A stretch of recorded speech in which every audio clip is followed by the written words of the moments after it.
We love it. It's been great. It's been amazing. So if you've got any friends or family that live out that way, tell them we got an incredible campus in Mansfield that we'd love to see them at. And Pastor Adam and Miss Jamie are traveling this Sunday. Before you feel too bad about them, they are in Germany, right? And so, yeah, I don't know. There's not a lot of Mexican food in Germany, I hear, and so I don't have a big desire to go there, but I'd like to go. I think it'd be kind of cool to see that. And so Pastor Adam and Miss Jamie are in Germany, and Pastor Adam, I think they're there for 8 or 9 days, and Pastor Adam is ministering, I think, 14 or 15 times in those 8 or 9 days. So you can feel a little bit bad for them, just a little bit, though. But so they're away this Sunday. But we've got Pastor Cohen and Hannah who oversee our youth ministry, the Ezekiel Project, this Sunday.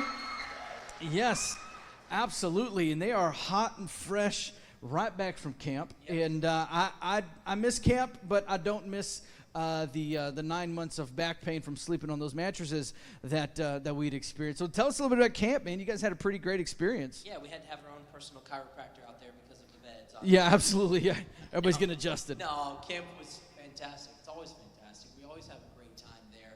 I told first service, I don't normally fear for my life, but when the kids have dodgeballs and they're staring at me with this look of just anger, and I'm like, we have to cast that out of you if I survive this. No, but we had a great time. It was, whether it was worshiping together in the services or having the devos where we just got to pray with each other. It was powerful, and it wasn't just the leaders praying over the students. It was the students praying over the students, and it wasn't just simple prayers. It was hey, I feel like the Lord's telling you this is what you're called to do. This is what you had people giving each other words and words of wisdom and knowledge, and then. Like I told first service, it truly didn't feel like just the end of camp. It felt like the start of something new. It's really what it felt. That's awesome. It was and Hannah, share a little bit about camp. I mean, we know what Cohen's going to say, but let's hear a little bit from you.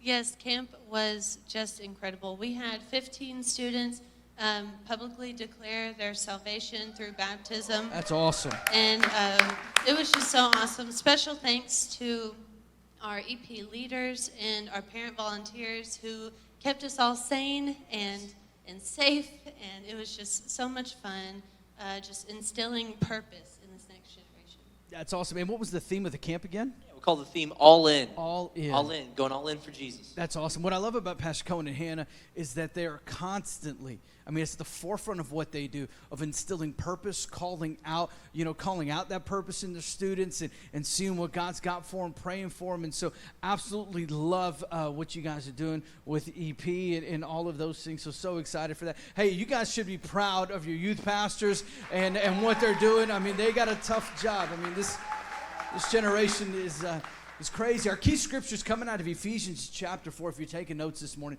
Ephesians chapter 1, verse 4. I think I said Ephesians chapter 4. It's Ephesians 1, verse 4. And it reads like this. It says, "For he chose us in him before the creation of the world." I love how it goes into that, how each and every one of us, no matter your age, no matter where you've been, no matter what you've walked through, that we can come back to this and know this, that not only did he create you, form and fashion you in your mother's womb, but he actually chose you. He actually picked you. He desires you. He wants to know you, right? And he did that before the foundation of the earth. He did that. He picked you. He called you. He chose you before that. So if you're alive today, there's a beating in your chest, there's breath in your lungs, then there's a purpose for God on your life. You're not an accident. You're not just a byproduct of a one-night stand. You're not just something that happened. There is a plan and a purpose on your life ordained by God for you. And so for your young people as well. And I love how that reads. And so you guys are ministering to one of the most, I think one of the best and the most gifted generations out there, Generation Z, right? Gen Z. We don't care about the millennials anymore. The millennials are still trying to pay off school debt, find a place to live. They're trying to get a job. So the millennials are like, no more, man. We don't care. But it's all about Gen Z now. And to give you a little bit, just kind of background on Gen Z and what they are and who they're called to be. These are some names on which they are being called. Gen Z is being called the digital natives. The digital natives. These kids are being born with iPads in hand. I believe most of the ladies getting pregnant here have Wi-Fi, LTE right in the belly, in the womb, right? These kids are connected. They know, right? And so it's crazy. But these kids, I mean, we have problems with our iPads. I give them to my 10-year-old son. I was like, son, fix this. I don't know what's going on. Like, please. And I don't feel like I'm that detached from it. He's like, oh, Dad, you do this, that, and the other, right? And I'm like, son, you've been able to be doing that for good, right? And so it's like, this is crazy. I don't even know what you did. But we see these things happening. They were called the digital natives. I mean, they know technology. They know the digital world. That's where they are. We also see them called this, the global generation. The global generation. They call them this for the ease to communicate with people across the globe. Never in the history of mankind have we seen such access to people across the globe like we see now.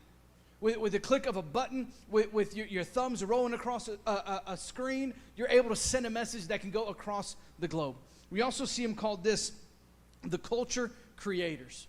That this generation is not really satisfied with what's been laid before them, but we're going to go ahead and we're going to create something that we like. We're going to design something that we want. And so we see them being called the culture creators. And the last one we see is what Cohen prefers to go by, is the swag yeet lit fam gen, right?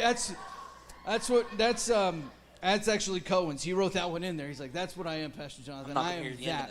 And so the swag yeet lit fam gen, that is Cohen. That's Pastor Cohen and Hannah. That is where they come from. But we see that this is one of the most gifted generations to come. I mean, we see that they are the most well-informed, the most informative, and more educated than any other generation before them. I believe that they are a dangerous generation. I believe there's such a call on their lives that we will be able to see a digital revival go around the globe. Not like it's been similar to what the Gutenberg press did and how it changed the access to the gospel, that we'll see a generation ignite, data lines and LTE lines and fiber optic cable for the gospel. That we'll see it spread faster and further than we've ever seen before. But I also believe that we're dealing with one of the most confused generations of all times. I mean, with things that used to be absolutes, things that were unwaverables, things that you could come back and say, that is a baseline for what life is being established as, is being deconstructed, is being torn down, is being rethought, and now we've got the most confused generation of all time, in my opinion. The definition of confused is this right here. It is disoriented with regard to one's sense of time, place, or identity. And as we begin to see this generation becoming increasingly confused, as everybody with an internet connection has become an expert. Anybody with a following more of 30 people is now an expert in an area. We see that all of these things are coming. Whatever thought that you would have, whatever idea you want to follow, there's a group of people that have come back, affirm you in that, and say that's the way to go. I believe that because of an increase of confusion, we're seeing a loss of identity in these young people.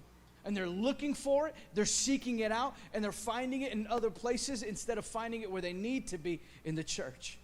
And so I'm so thankful for Pastor Cohen and Hannah, who have taken up the mantle and say, we are going to lead the next generation into the things of God. We're going to train them in the things of God. We're going to lead them in the things of God. We're going to dive into the uncomfortable and all of these things. And so I want to ask you, as we have a conversation this morning, I want to ask and challenge each and every one of you guys this. Pray for them. Pray for them. It's easy to be an armchair quarterback and say, this is what you should do, and that's what you need to do. And I love listening. I'm not a Cowboys fan, and I love listening to 105.3 on a Monday morning after the Cowboys have lost. Because everybody calls in, and they know what Dak Prescott should do, and they know what Ezekiel Elliott should do. But, bro, you couldn't run to the refrigerator, grab a drink, and come back to yourself without being out of breath seeing spots.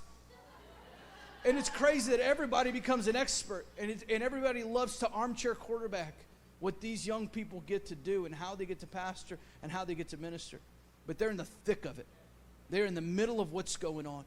And so I challenge you, pray for them. Pray for them. That the Lord will give them wisdom, discernment, and understanding. As they lead, I believe what's happening is a digital revival, as they're going to be on the forefront of that. So Pastor Cohen, share a little bit of kind of what we're seeing here in this generation and where we're being led. Yeah, beautifully well said. Now, hang on, let me first clarify. Your students are real good at shouting back to me on Wednesdays. So I'm going to need a little bit of help here. Y'all know what I mean? So as I continue to talk, something hits hits you with the Holy Spirit. You don't be afraid to shout it out. You know what I mean? I want to clarify because your student's good at it. So I want to make sure y'all know that. Anyway, no, but yeah, hey, I'm going to be honest. The young people, they combat a lot. The younger generation has to navigate so much. And I only, I didn't graduate too long ago, but what they're going through is not the same thing I went through.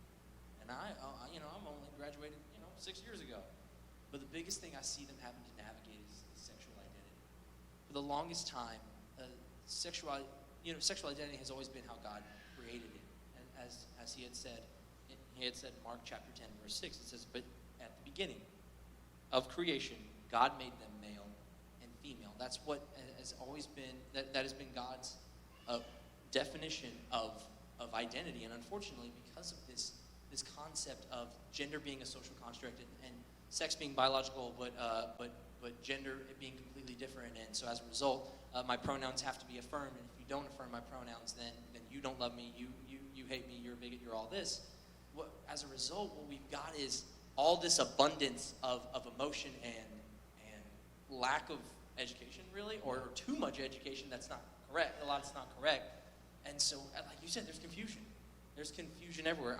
According to Mayo Clinic, most categorize their gender by age 3. I told the first service this. When I was 3, I didn't get to pick whether I watched Barney or Sesame Street or JJ the Jet Plane. I didn't get to pick that. But now the expectation to pick something that, according to them, is a social construct that is going to affect the rest of my life. So you said the Mayo Clinic is saying they suggest allowing kids to navigate their own sexuality, their own gender preference until the age of 3? Yes. Wow. By the age 3, which is not it's not right, plain and simple. Yeah. And again, I think we as the church need to continue to unconditionally love young people who are navigating this confusion that they're constantly bombarded with. But that's just it. We got to help them navigate that. Yep. We got to help them navigate this confusion. Love them unconditionally, but show them, hey, just because you in the moment feel like you are something outside of how God made you is not.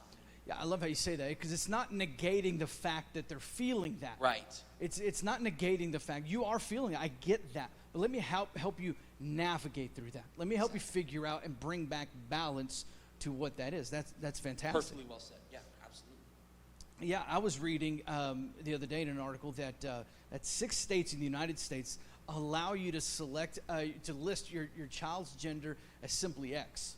As you know, it's still being figured out, and then that people that are raising gender-neutral babies are raising babies.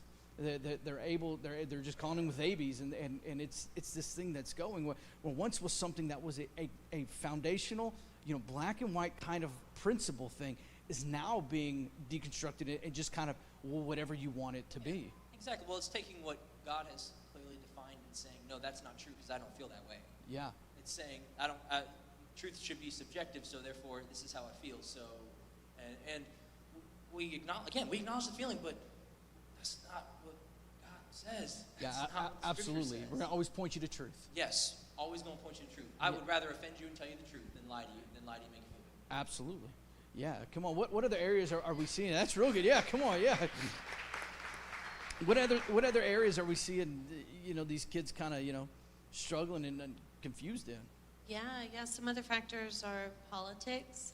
But these kids aren't old enough to vote yet, right? So No, I know, and you'd think that the main argument would be between adults, but my gosh, y'all don't even know how much it affects your children and this upcoming generation. How they are inundated with information through social media, the news, and there's, all these big topics like the COVID vaccine, whether it's good or bad, the abortion rights discussion, political parties where it's now like 100% one side is right and 100% one side is wrong. I know whenever I was in middle school, high school, like Cohen said, we graduated high school 6 years ago. Can't believe it's been that long. But even since then, it's shifted so much. And, as young as elementary school students are being inundated with these really heavy topics. And that kind of bleeds into social issues. Yep. So there's a common theme where if you don't fully agree with someone, then that must mean you hate them. So hold on, break that down for me a little bit. Let's talk about that. So you're saying if you believe something, right? I like you, I love you, we are in relationship together, but you begin to then subscribe to something that you're believing in, and I'm like, hey man, I don't see it that way. That means I'm 100% against you. Is that what you're saying? Oh yeah. Either that or you're called phobic of some, loving someone in today's world means that you believe and support everything that they do. Wow. That's a crazy place to be. Yeah. Because there's been a lot of decisions that I'm like, that was a dumb decision, shouldn't have done that. Yeah. You know, and I got to sit there and be like, wow, or else I'm called something else. Oh yeah. Oh yeah. It's really sad that we don't have the freedom to respectfully disagree with people anymore, just like we used to. And it's gotten to the place where the world ridicules someone if they don't have the latest popular belief. And the enemy is using these issues that can get so complicated. He's using these issues to not only confuse, but to divide this Generation Z, because he knows that they are one of the strongest generations that this world has ever seen. Yeah. So if he can divide them, then that means that they won't be as impactful. For sure. Yeah, and, you know, we also see that that the increase of confusion, right? I mean, all of these things are things that used to be, I mean, it was pretty stable.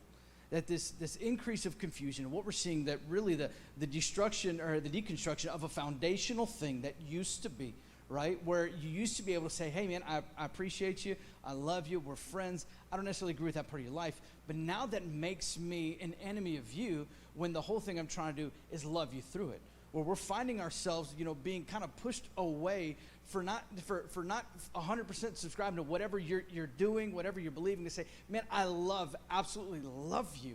But I don't agree with that decision, man, and I'm going to pray with you, I'm going to believe with you, and we're going to work this thing out together. To be then and saying, okay, great, well, I want nothing to do with you, is difficult to navigate through. It's very difficult to navigate through. And we see that because of the increase of confusion, because of what we're seeing, that this generation, Gen Z, which is Gen Now, these are not the future leaders of tomorrow. These are the people who are leading things in schools today. These are the people that are influencing your kids in the classroom, in algebra, at lunch, whatever it may be. These are who your children are interacting with. But it's Gen Z. That's where they are at. And so we got to be raising up young men and women who love the Lord, who know what they believe, right? Who will love people despite of what they're struggling through, what they believe, and who will minister to them and say, man, I am called by God for this generation, for here and now. This is where I'm called to. And we see that because of the increase of confusion, that these people are losing sense of their identity, that Gen Z's identity is literally being under attack. We see in Daniel chapter 1, a very similar thing that begins to happen. In Daniel chapter 1, 62 AD, we see that the Babylonians come in and they go ahead and they just run over, they defeat Israel. And in Daniel chapter 1, starting in verse 3, it begins to kind of lay out what begins to happen with the Babylonians and what they begin to do. And we'll read it starting in verse 3, and it reads like this. It says, then the king ordered Ashpenaz. This is after Babylon had defeated Israel. Then he ordered King Ashpenaz. He says, a chief of his court officials, to bring into the king's service some of the Israelites from the royal family and nobility. Right? It says, young man without any physical defect, handsome, showing aptitude for every kind of learning, well-informed, quick to understand it, and qualified to serve in the king's palace. The king wanted good-looking guys. The king wanted smart people. The king wanted the best that Israel had to offer. If in your mind you're building what this person would look like, ooh, handsome, right? Yeah, tall. All right, cool. Yeah, well-informed. I'll just go ahead and stop you right now from building in your imagination and just take a look at Cohen, right? Look at Cohen. Handsome, well-informed, right? Yeah. Worthy of the king's service. Yeah, all of these things, right? Yeah, this is him. And so we see that he's got a specific thing that he's going after. And then we'll see this in verse 4, how it reads. It says he was to teach them the language and the literature of the Babylonians. Then the king assigned them a daily amount of food and wine from the king's table. They were to be trained for 3 years, and after that they were to enter into the king's service. So we see here clearly that the Babylonians have a plan of what they're going to do. They've already defeated God's chosen people. They've defeated the Israelites, right? They said, well, we're going to take the future of what Israel would be. We're going to take the men, the teenagers, these young men, and we're going to go ahead and we're going to indoctrinate them. We're going to train them in the way of the Babylonians. These young men are the future of what Israel would be, leading households. Come on, leading in the military. Come on, raising their kids up to love the Lord. That's what these men, that's what their role was to be. And we see the Babylonians target them specifically. We're going after young people. We're going after young people. And we're going to go after them in 3 different areas. We're going to go after them first in language. We're going to teach them how to speak how we speak, how to be accepted the way we talk. When you travel the world and you go out in your exploits and you travel within the Babylonian kingdom, they were going to know that you're a Babylonian based on the way you talk. The second thing they said is we're going to have them go and we're going to teach them the literature of the Babylonians. So basically that was the culture of the Babylonians. That when you go somewhere, you're going to know what you do and why you do it. You're going to be bought into the culture. You're going to think how we think. You're going to do what we would do. You're going to love the culture and everything that you're a part of. And the third thing was that we're going to change what they ate. We're going to change their appetite. Because if we can change what you eat, we can change what you crave. And once you're craving what we're feeding, then we own you. Because everything you'll want, everything you'll desire is the very thing that we're putting out. And so the way the Israelites were all kind of structured was that not only as good Jewish boys, that their food was a part of how they worshiped their God. And if we can further tear this down, then we'll begin to own you. And we see the Babylonians very smart in what they would do is they were taking the best, the brightest that Israel had to offer, and we're going to go ahead and we're going to tear them down and we're going to build them back up. And I believe this is the very tactic the enemy is using now. This is the very thing the enemy is using now. And if we understand the enemy's plan, if we understand what the enemy's going to do, then us, parents, grandparents, aunts, uncles, mentors, whatever it may be, if we know the enemy's plan, then we know how we can begin to stop it. We know where to shore up. We know where to send troops. We know where to pray. We know where to minister because we're aware of what the enemy is doing. And Solomon said, there's not a thing new under the sun. And so he keeps using the same old schemes and the same old traps and the same old this and the same old that. But if you and I can be alert to what's going on, because we know that this generation is the most dangerous generation that there's ever been for the kingdom. That we know that if we can get this and we can see where the enemy's attacking, we can begin to infuse in prayer in those areas that seem to be coming under attack, then we can see a generation changed and we can see the world shaped by the power of God. And so, Cohen, I want you to dive into a few of these things, and I want to take these things down. I mean, I want to break each one of these areas down, how the enemy is using and really kind of working in these areas. And the first one is language. Share a little bit about that. You've had some great insight about it. Yeah, absolutely, man. Let me tell you, I think we see a culture that tries to use particular keywords that takes advantage of young people's vulnerability. I think we see a culture that says, well, hey, are you feeling alone? Are you feeling sad? Are you feeling broken? Well, hey, then that must mean that you're not in the right body. That must mean that you don't feel affirmed because of your pronouns or whatever. And even if every person in the world had a good intention, that's not Satan's intention. Satan's intention is to use that kind of language to take young people away from the Lord. I mean, this word affirmation kind of is used nowadays as interchangeable with both love and compliance. And as I like to say, we got to show compassion, not compliance. Yeah. I mean, there's a clinic in Boston that recently started offering gender-affirming hysterectomies. I don't see the word affirming and hysterectomy normally belonging in the same sentence. Yeah. But what they're saying is, hey, are you in a vulnerable state? Are you in a state of feeling confused and such? Hey, have this life-altering surgery. That'll make you feel better. Yeah. That's not the case at all. And I feel like this applies to much more than just sexual identity. This applies to mental illness. This applies to anxiety and depression. This feeling of, oh, you're hurting. You're vulnerable. Hey, here's all these. Let me use all these key words of affection, of freedom. Be what you want. And that's not at all what Scripture says. I mean, take John chapter 2, verse 15 and 17. This scripture doesn't challenge us to be of the world. It challenges us to be the opposite. It says, do not love the world or anything in the world. If anyone loves the world, the love for the Father is not in them. For everything in the world, the lust of the flesh, the lust of the eyes, and the pride of life comes not from the Father, but from the world. The world and its desires pass away, but whoever does the will of God lives forever. Wow, that's good. Dive in a little bit of that pronoun thing for me, man. Explain that a little bit to me. Yeah, well, so unfortunately, this generation is being told constantly that many people in this generation are told that your pronouns are your key part of your identity, and Because again, as it's established, there's this concept that gender is a social construct. Your pronouns can be whatever you feel like it, right or wrong.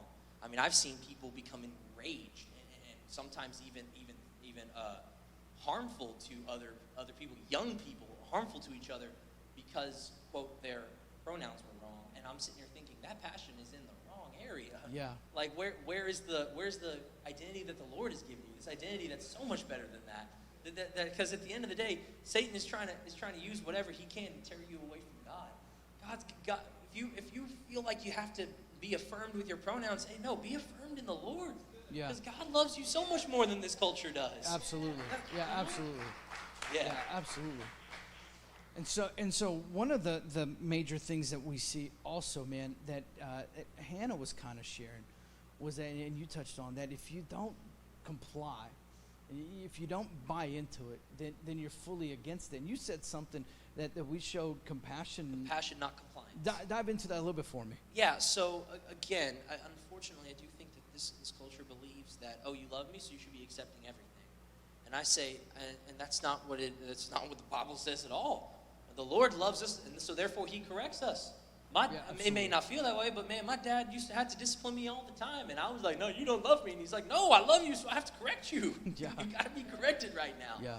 And so that we love unconditionally. We validate feelings. We understand what they're going through, but we also cannot comply with what the enemy is telling them. Yeah. Bend away from what truth would be. Exactly. Bend away from what truth would be. Always point him back to what we know as truth, because when you don't have truth, and truth is relative, then all roads lead to Rome. I mean, whatever answer you want, you can find. Yeah. And so the second thing that we begin to see also is how they begin to get them in their literature, in the culture of the people and the culture of the day. Share a little bit about that and how we begin to see that attack on them and just really that draw that culture has for these young people, kind of leading them away. Where to begin? I mean, look, there's always been the concept of mob mentality. Mob mentality has always existed, but I believe it's more prevalent now more than ever because the mob just isn't in a room, it's behind a screen. Yeah. And I don't believe in blaming the internet for everything, but I do truly believe that it has left us vulnerable to, with a few taps of the screen, there could be a group of people that disagree with anything. Yep. If I try to Google something like, are birds real? Well, I could say birds are real. Some of my people might get it, right? Yeah, well, I thought birds were real, but there's a mob that doesn't agree. That real quick. There's a group of people who believe that pigeons are not real, but they're actually drones. Yes. And spy devices, and then they land on power lines and charge. Yes. Right? And so that's kind of, there's a group. I mean, it makes sense. Look You it up. start looking, I was like, really, pigeon? I swear that pigeon's been following me around, man. And then it would make sense for a while. All of a sudden you get in the ads you get on Instagram and Facebook. It's like, hold on, pigeon. What you know, pigeon, right? And so. And then that makes me begin to question every time I see a pigeon. I'm I was like, oh man, that's the what are you watching? same one. Yeah, absolutely. Yeah. Exactly. And unfortunately, that a mob mentality will always exist. I mean, there was an experiment done in the 50s where they took they took 8 people, and they brought 2 pictures. And one picture was just a picture of a line, just a line. And then the second picture was a picture of about 3 lines. One line was real tiny, one line was real big. The other line very obviously looked like the line in picture 1. And they told this group, hey, pick out which line is correct. But they told 7. Like which line matches? Which line matches the first one, exactly. But they told 7 people who they called stooges. They said, pick the wrong line on purpose. But the 8th person, they said, answer normal. They did this about 12 times. Of the 12 times, 75% of the time, the one person picked the popular answer rather than the right answer. Wow. And that was before the internet. Yeah. That was before. That was not this generation. And so it's only prevalent now more than ever. So I'd rather be right with the people than right with facts. Exactly. And with Exactly. truth.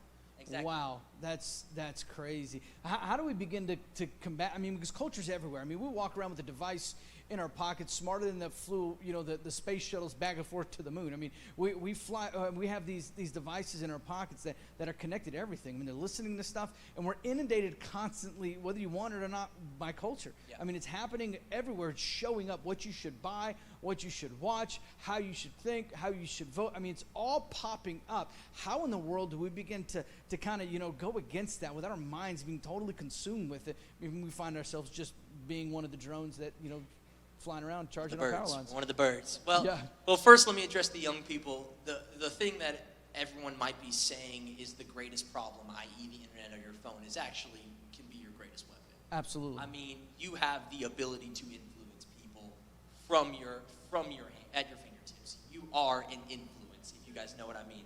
Let me tell you something, bro. Honestly, you have no idea the impact you could make on somebody just with a post. But that also comes from having a biblical worldview, though. You have to make sure you are in the Word, praying daily, navigating what God is telling you to do, so that not only can you defend against what the culture is trying to tell you to do, but then you begin to change the culture. That's what you got to do. Yeah. I mean, and that's scary. It's scary. Thank you. Yeah, it's scary, but so is dying on a cross. Yeah. Jesus did. And so we got, as young people, we got to be willing to be that influence. And then for my parents, for my authorities, for my teachers, my guardians, hey, walk it out. What do I mean by that? I mean, walk out a biblical worldview. Don't just tell your kids to have a biblical worldview. Walk it out. Represent Christ. And hey, another thing, pray for them. My dad prayed over me every day. Every day he prayed over me. Whether it was in the car, whether it was on my way to a practice, whether it was right after he got done disciplining me. He prayed over me every day. And I walked that out because he knew. I always knew that he was praying and he was interceding for me. Yeah. And we got to be willing to do that. We Yeah. got to be willing to show our young people that, hey, we love you, so we're going to be praying for you. Yeah, you know? absolutely. In Romans chapter 12, it says, do not conform to the pattern of this world, but be transformed by the renewing of your mind. Then you will be able to attest and approve what God's will is, his good, pleasing, and perfect will. I think we have to be constantly, I mean, like you were saying, I mean, parents walking it out, living and showing a biblical worldview. We have to begin to show parents, I mean, we have to begin to show our kids what it looks like. So if your kid is being too inundated in something, then it's time to change it to something else. And the way we undo all of the stuff that begins to be put in is to undo it by the reading and the washing and the renewing of your mind through the Word. When we were in youth ministry, and I'm sure we were talking about it, that the question of young people is, well, what's my purpose in life? I don't know what I'm doing. I don't know what God wants me to do. I don't know what that is, right? And it says that in Romans that as we begin to do that, as we begin to rework our brain, right? As we don't conform to the patterns of this world, right? As we do that, then and only then will we begin to understand what God's pleasing and perfect will is for us. And as we begin to do that, as we begin to wash out what culture would want us to do and tell us what it would want us to say, right? As we begin to do that, then all the other voices begin to fade and go away. And then the one prominent voice that we have is the voice of the Lord speaking to us and say, son, daughter, this is what I'm calling you to do. This is who I'm calling you to reach. This is where I'm calling you to go. And then we won't be led by culture, but we will be leading culture from that moment on. That's fantastic, man. And then Hannah, tell us a little bit about what it looks like with our appetite, what we crave. Yes, so your appetite, that's a big factor. So really, you only crave what you eat. You crave what you put in, right? So an example, I love music. I got to be a part of the worship team this morning, and I loved it. I've always loved music since I was a kid. And, have y'all ever been in that space where you're just like, oh, I just want to be in my feels, and I'm just sad, and I want to listen to sad music. I've been there so many times, and so if I feel like, oh, I just want to be sad and alone today, I'll turn on some sad, lonely-sounding music, and it kind of like starts a pattern, right? I've never heard lonely music. I've heard sad music. It's just silence. It's just quiet silence. Quiet, yeah. But like it starts a pattern. Yeah. Like once you start feeding that negative emotion, then that's what you crave. Yeah. And that's what you produce. Where on the other hand, if you're like, hey, I'm really not feeling it today, but I'm going to turn on some praise and worship music anyway, and I'm going to give my emotions and my thoughts to the Lord, making that decision starts a good pattern. Yeah. Where you start to crave worship and praise music. And it's so powerful. I love music, but really that concept remains. You crave what you eat. And if you're constantly consuming negative and worldly content, like through social media, through the news, whatever, allowing the lies of the enemy into your mind, that's what you'll crave and produce. And going back to the story with Daniel and his men, their diet was a major part of how Daniel and his men served the Lord. And the king knew if he could get them to compromise on their diet, then he knew he could get them to compromise in other areas, right? And so this concept is also supported in Luke chapter 6, verse 45. It says, "A good man brings good things out of the good stored up in his heart, and an evil man brings evil things out of the evil stored up in his heart. For the mouth speaks what the heart is full of." That's right. So how do we combat this? We fill ourselves with the word. We fill ourselves with worship and praise for God.